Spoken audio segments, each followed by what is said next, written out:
Microsoft seems to always be in some kind of trouble, right? Like, I don't know what the deal is. Like, I can still see people on X and they're talking and they're going, oh, Microsoft is really kind of screwed when this happens, or, Microsoft is giving Sony games because the FTC or this or that or the other thing, or they're not really going full board because of the FTC. Like, you don't believe how many times I've heard that. And it always seems incredibly funny to me, right? It just does. Like, you've got this multi-trillion-dollar company, and all their stuff was out in the open in the FTC trial to begin with, right? So all their plans, all that kind of stuff, all this, that's why some of that stuff leaked, and we know about it, right? So since all that stuff was already leaked, we kind of get an idea of what was going to happen, but Microsoft did mention that they weren't going to raise prices on Game Pass. Then they did, and they've raised prices twice. And I get it; people are like, $250 a year isn't bad for what you're getting. And I'm like, my point is, there's a lot of stuff in Game Pass, but a lot of the indies and stuff is stuff that I wouldn't buy anyway. So you know what I mean? Like, I don't care about that stuff. It's like, unless they can come true with their, one big game every quarter, and then that game has to be absolutely freaking great, in my opinion, then it's a failure. Because at $250 a year, you can buy several of their games. You want to buy Call of Duty and you want to buy this or whatever. It's like, listen, Hellblade 2, that game, I wouldn't pay $20 for that game, to be honest with you. It's certainly not worth, a Game Pass subscription. With Avowed Indiana Jones, we'll have to see. But the Bethesda stuff, especially, like, Indiana Jones is going to be like $30 in, a few months' time. So, these games drop in price incredibly fast, so we'll see what happens. But anyway, Microsoft responded to the FTC.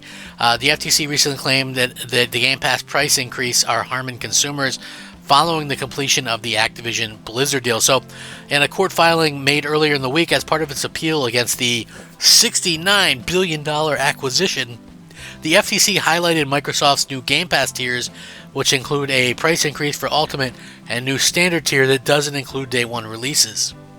It claimed that the price increases were exactly the sort of consumer harm that it tried to stop by fighting the company's acquisition of Activision Blizzard. It also labeled the new Standard Game Pass tier, which removes Day 1 releases, as degraded. Now, first of all, I want to say that I do kind of agree a little bit with that. We'll have to wait and see long term what happens with the situation with Game Pass, but I do have to say, for me anyway, it does seem like a degraded thing, right? Like, how can anybody say anything differently?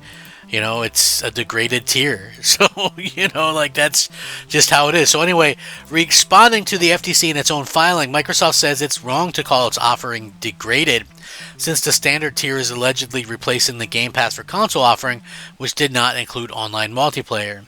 Earlier this month, Microsoft announced changes to it. Hold on, I just want to say something real quick. So, the Standard tier is replacing the Game Pass offering for console, which didn't include multiplayer, but include all the Day 1 games. So, I would think that that's a degrade right there. So anyway, earlier in the month, Microsoft announced changes to its game and subscription service Game Pass to provide consumers valuable options at a different price. Microsoft is offering a new service tier, Game Pass Standard, which offers access to hundreds of back catalog games and multiplayer functionality for $15 a month. They said, and I quote, "It is wrong to call this a degraded version of the discontinued Game Pass for console offering. That discontinued product did not offer multiplayer functionality, which had to be purchased separately for an additional $9.99 a month, making the total cost $20.98. But I want to point this out real quick. That's not exactly true. Yeah, you could have got it for $9.99 a month, but you could get a whole year of it for $60 at that point. So, they're making it seem like you would have had to pay $120 a year for the multiplayer, when really it's just half of that. So that's kind of a BS little bit of lie right there. While Game Pass Ultimate prices will increase from $16.99 to $19.99 a month, The service will offer more value through many new games available day and date. Among them is the upcoming release of Call of Duty, which has never before been available on subscription day and date. Microsoft goes on to claim that the FTC is trying to shift focus to the subscription market now that Microsoft has alleviated regulatory fears that it would make Call of Duty exclusive to Xbox, and claimed that it is common for businesses to change service offerings over time. The FTC barely mentioned subscriptions at trial, instead focused on the theory that Microsoft would withhold Call of Duty from Sony's console. The letter continues, the district court correctly rejected that theory, which is now further eroded by Microsoft and Sony's 10-year agreement to keep Call of Duty on PlayStation, a contract Sony was quote-unquote thrilled to enter. While the FTC has now tried to shift focus to its alleged subscription market, its letter does not map onto its arguments below. And I quote, setting aside that it is common for businesses to change service offerings over time, the FTC case is in all of its alleged markets has been premised on vertical foreclosure, that Microsoft would withhold Call of Duty from rivals and therefore harm competition. But even in the alleged subscription market, Call of Duty not being withheld from anyone who wants it, and there remains no evidence anywhere of harm to competition. Sony's subscription service continues to thrive even as they put a few new games into their subscription day and date, unlike Microsoft. The transactions thus continues to benefit competition and consumers, exactly what the district court correctly found. The previously FTC alleged that Microsoft's decision to make mass layoffs earlier this year contradicted previous statements in court about how it planned to run the Xbox business if it acquired Activision. Microsoft's lawyers later responded saying its factual assertions are incomplete and misleading. So again, we're sort of in this weird kind of situation where, you know, these types of things are happening, unfortunately. Microsoft, I don't think are being, and I didn't think they were being completely genuine back then either, because obviously if they were, I mean, you look at Phil Spencer and he said when they ship games on PlayStation, PlayStation uses that to destroy Xbox, which I think was probably pretty darn accurate. You know, whatever they make off of, you know, whatever they make off of the actual sales of Xbox games, you know, they get 30% of that or whatever. And so again, it's easy to kind of see that, you know, they make that and then they turn around and buy exclusive content and keep it off of Xbox, and that's unfortunate, but that is the truth. You know what I mean? Like, that's the 100% truth of the fact of what's kind of happening. But at the same time, it's like we look at this and we go, okay, so what can happen in the future to kind of change that? Well, we don't really know, but Microsoft kind of responding here.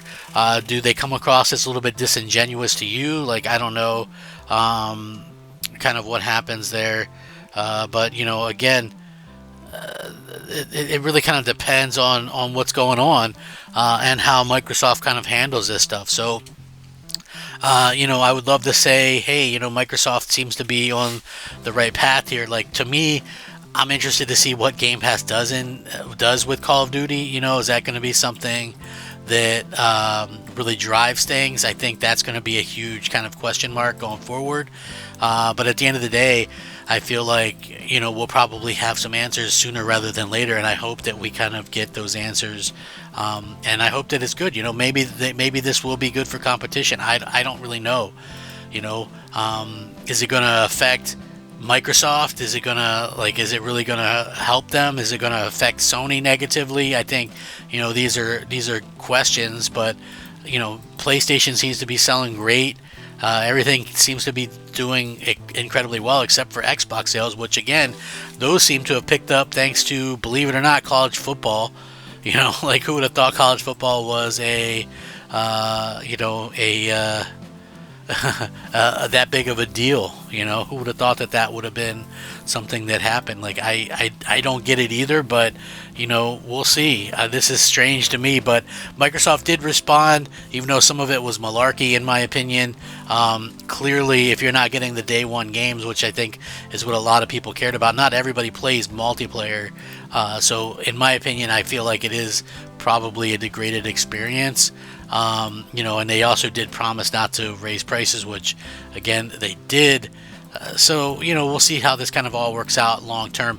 But Microsoft, they got some things. We're going to have some things to measure here soon. We're going to have to whip it out and see exactly what happens. Because as far as I could tell, it looks like Microsoft has some interesting things going on here. Like I said, it's all about momentum, and I mentioned this in a previous video. You have a good showcase, even though you kind of confuse people with no exclusive stuff.